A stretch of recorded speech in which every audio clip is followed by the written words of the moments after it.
In this video, we will give an overview of some of the topics and key concepts that we will be discussing in subsequent videos on thermodynamics. The material for our discussion on thermodynamics will come from Tro's Chemistry, Structure, and Properties textbook, 2nd edition, chapters 9.1 through 9.11, and chapter 18.1 through 18.10. There are a fair number of learning objectives, partially because the field of thermodynamics enables us to do a lot of useful things. So, by the end of this series of videos, you should be able to describe and define the 0th, 1st, 2nd, and 3rd laws of thermodynamics. Use Hess's law to, given a series of enthalpy of formation values, determine the change in enthalpy of a reaction. Given a series of enthalpy of reaction values, determine the enthalpy of a reaction for a different reaction. Given a table of bond strengths and a balanced chemical equation, determine the approximate change in enthalpy for a given reaction. Determine the entropy of reaction given entropy data for each component in a reaction. Predict which side of a reaction or process, for example boiling, will result in an increase in entropy. You should also be able to determine the Gibbs free energy for a reaction given sufficient information to find the enthalpy of the reaction, the entropy of the reaction, and be given the temperature. Should be able to predict, given the Gibbs free energy, whether a reaction will be spontaneous or non-spontaneous, and with sufficient information, be able to determine the temperature at which the change between spontaneous and non-spontaneous will occur. Use the Gibbs free energy to determine the equilibrium constant. Given 3 of the 4, determine the last of them: energy transferred, heat capacity, mass, and change in temperature of an object or material. You should be able to predict the final temperature of 2 solutions being mixed together given their initial temperatures, as well as heat capacities, and determine the enthalpy of a reaction given the final and initial temperatures of a water bath surrounding the reaction.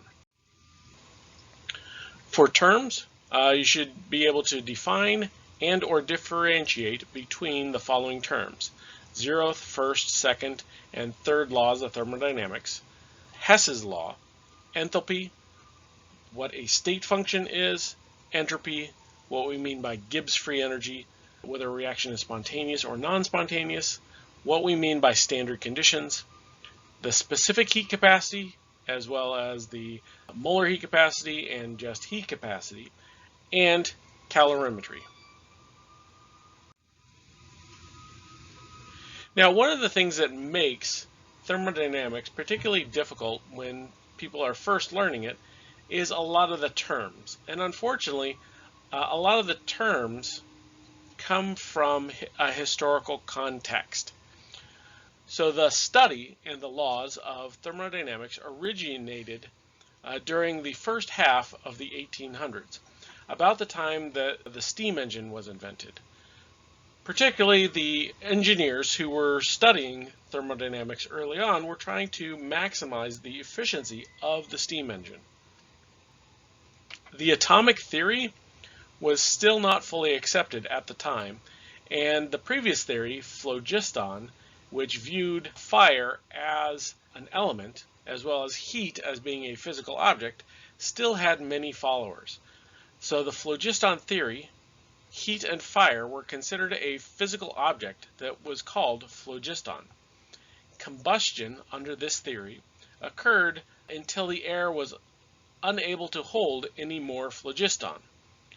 Oxygen, when it was first discovered, was called dephlogisticated air because it burned so well, or would enable the burning of objects in pure oxygen to occur very well.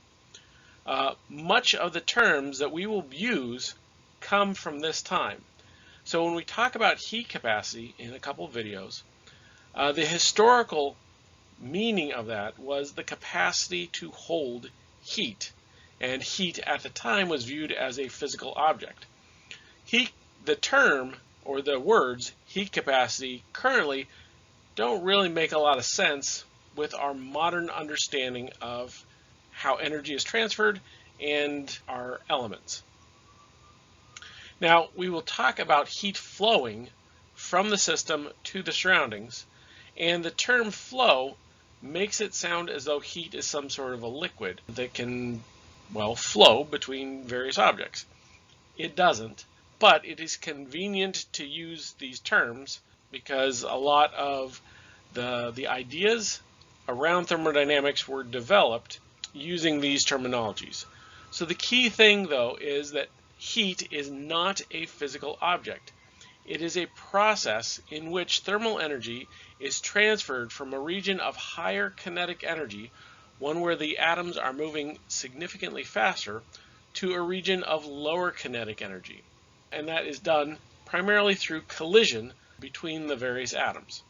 Heat itself is not a physical object, although a lot of the terms that we will run into when we're talking about thermodynamics can tend to make it sound as though heat is. The reason for it, again, is it comes from an outdated concept of matter, the phlogiston theory. Our current understanding of matter is that heat is really a measure of the kinetic energy of the molecules moving around in a solid.